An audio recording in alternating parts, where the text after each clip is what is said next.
Hai, namaku Holly, aku berumur 17 tahun.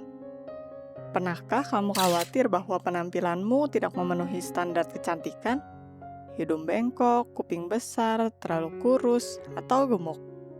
Sepertinya kerumitan ini menghantuimu dan kamu tidak bisa hidup normal? Tentu saja semuanya berawal dari masalah ini.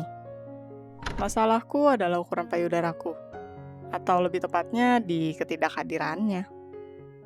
Tonton sisa videonya dan kamu akan temukan kesulitan apa yang bisa kamu hadapi ketika kamu tidak memiliki payudara.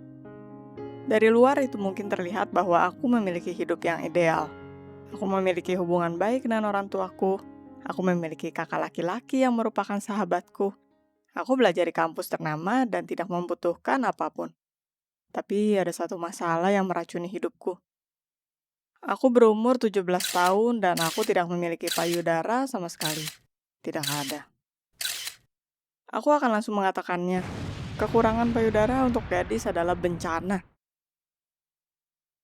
Sementara teman sekelasku mengumpulkan tatapan kagum dari para pria, tidak ada yang memperhatikanku. Terutama dia. Ini adalah Mike, dan dia berumur 19 tahun, pria terkeren di kampus. Semua gadis bermimpi untuk mengencaninya, dan dia hanya berhubungan dengan sepedanya, dan aku juga bermimpi untuk membeli motor. Mungkin cintaku untuk teman besiku akan membantuku lebih dekat dengannya. Aku tahu bahwa Mike akan berada di pesta hari Sabtu ini. Dia akan menonjol di lantai dansa, dan aku akan berdiri di dekat dinding sepanjang malam seperti biasanya. Apa yang seharusnya aku lakukan di pesta? Siapa yang ingin pergi dengan seseorang sepertiku ketika ada banyak gadis cantik dengan bokong kencang di sekitar? Mereka ada di mana-mana. Di jalan, di majalah, di jaringan sosial, dimanapun. Pernahkah kamu memperhatikan bagaimana tren membuat orang-orang secara buta mengejar fashion, kehilangan identitas mereka? Oleh karena itu, aku berusaha untuk tidak melihat para model di majalah. Aku seketika ingin menggantung diriku, atau pergi ke monasteri. Hanya di sana ukuran payudara tidak penting. Aku memutuskan bahwa aku akan pergi ke pesta. Dan jika tidak ada seorang pun yang memperhatikanku, maka aku tidak akan kembali ke tema untuk berkomunikasi dengan pria. Keesokan harinya aku pergi ke toko untuk mencari pakaian. Kelihatannya bahkan dress terseksi sekalipun tidak terlihat bagus di papan. Penjualnya menyarankanku untuk memilih sebuah push-up. Tapi bahkan ini tidak menolong. Jika tidak ada yang bisa di-push up, maka kamu tidak membutuhkan bra. Hampir menangis, aku tersandung keluar ruang ganti. Beberapa orang seksi mendorongku, berkata bahwa aku menghalangi mereka, dan bahkan menyebutku adalah seorang pria. Betapa prianya diriku. Aku seorang gadis, kamu dengar? Seorang gadis. Hanya tanpa payudara. Aku sangat marah. Pernahkah kamu ingin menggaung dengan penolakan dan ketidakadilan? Maka kamu pastinya akan mengerti diriku. Aku mencoba untuk mencari solusi untuk masalahku di internet. Sarannya delusional, tapi aku tidak memiliki jalan keluar antara aku akan menumbuhkan payudaraku atau aku akan selamanya tetap menjadi perawan tak berguna yang selalu dianggap sebagai pria. Tentu saja, hal termudah adalah pergi ke dokter bedah. Tapi ini bukan hal yang bisa kamu pikirkan sampai berusia 21 tahun. Dan aku membutuhkan payudara di sini dan sekarang. Setelah membaca forum di mana semua orang memberitahuku satu sama lain bahwa kubis meningkatkan payudara, aku memakan salad kubis. Payudaraku tidak bertumbuh, tapi setelah sehari melakukan diet kubis, aku merasa perutku sakit. Aku memutuskan untuk tidak tersandung dan mencoba remedi lain. Madu, mengambil perkataan dari gadis dengan persetujuan publik, aku mulai membaluri payudaraku. Ketika aku berdiri di kamar mandi telanjang bulat, Alex memutuskan untuk mencuci rambutnya dan memergokiku di tengah eksperimen maduku. Sekarang dia mengejekku dengan lebah. Tuhan, aku merasa aneh. Tidak ada yang berfungsi denganku. Aku tidak berpikir aku akan berhenti, tapi aku memutuskan untuk menaruh wall katun di braku. Ini adalah bencana. Menambahkan kaos kaki ke wall katun, aku melihat diriku di cermin dan menangis. Karena penolakan dan keputusasaan. Ya, siapa yang akan melihat gadis dengan kaos kaki di bra?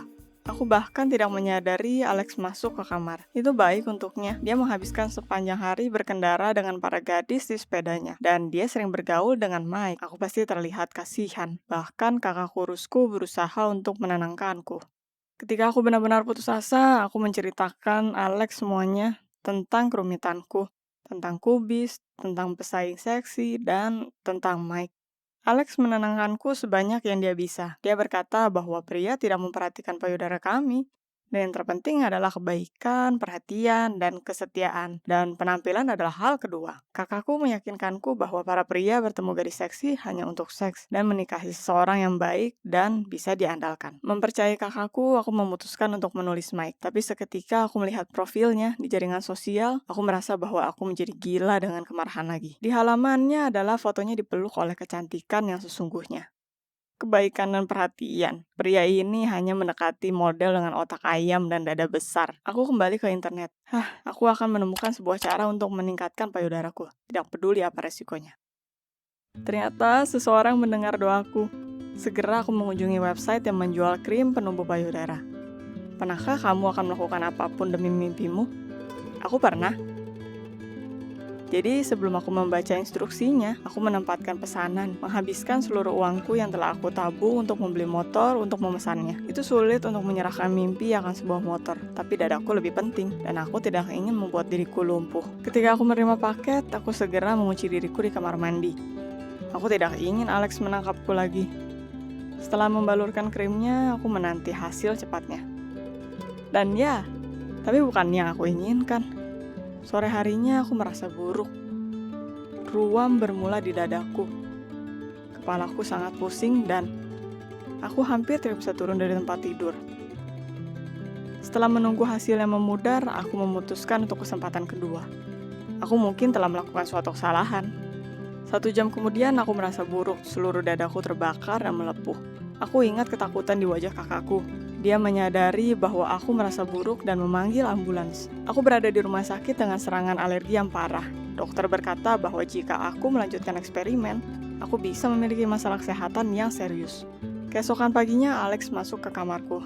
Dia meneriakiku, menasehatiku seperti gadis kecil. Aku sangat malu. Aku menyadari bahwa aku hampir mengacaukan diriku sendiri. Setelah seminggu di rumah sakit, aku pulang ke rumah dan duduk di ranjang. Setengah hari dengan ekspresi muka yang masam. Kakakku memutuskan untuk menghiburku dan berkata bahwa Mike akan mengunjungiku. Apa? Apa yang kamu katakan? Ya, ketika kakakku berkata padanya mengapa aku ada di rumah sakit, Mike bijaksana. Ketika aku terbakar rasa malu menarik selimut sampai daguku, Mike melihat lukisanku. Itu adalah mimpi buruk. Aku memiliki lukisannya di seluruh ruanganku. Dia mungkin tidak akan sembuh dari rasa syok untuk waktu lama. Secara mengejutkan, Mike menghiburku. Ternyata sementara aku di rumah sakit, Mike datang untuk mengunjungi Alex dan sudah melihat lukisanku.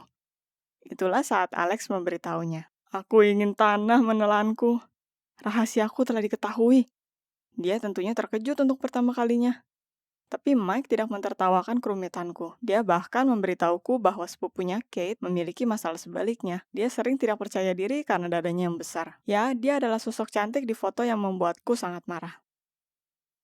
Ternyata Kate terkadang menemukan itu sulit untuk memilih pakaian dalam dan bajunya. Dan itu sulit untuknya untuk tidur di atas perutnya. Jadi aku bahkan beruntung, Mike menyarankan kita semua untuk bertemu suatu saat, karena dia percaya bahwa bercerita padanya akan membuatku lebih baik. Apa aku senang? Tentu saja. Sekarang aku mendapatkan apa yang selalu kuinginkan, walaupun dengan cara ini. Dan apa yang harus disembunyikan? Aku masih berharap Mike dan aku akan bersama. Tapi sayangnya aku tidak berhasil berkencan dengannya. Kita memiliki percakapan biasa. Dia menghargai perasaanku dan hanya tidak siap untuk hubungan serius sekarang. Kita memutuskan lebih baik berteman. Tapi aku tidak sedih karena dirinya aku memiliki sahabat, Kate. Dengan percaya diri, dia berkata padaku bahwa sebagai remaja, dia sangat malu dengan pertumbuhan dadanya dan bahkan sekarang dia ingin mengecilkannya seperti milikku, supaya tidak menghabiskan banyak waktu memilih pakaian dalam yang nyaman. Aku menyadari bahwa gadis berkembang secara berbeda. Seseorang kurus, seseorang gemuk, seseorang memiliki jiwa yang kaya, dan seseorang sepertiku. Tidak ada figur yang sempurna, tapi semua orang bermimpi untuk merubah dirinya. Aku menyadari bahwa tidak ada yang memuaskan kita. Para gadis, jadi aku tidak melihat gunanya untuk mengeluh lagi. Jika kamu menyukai ceritaku, like dan subscribe di channel ini.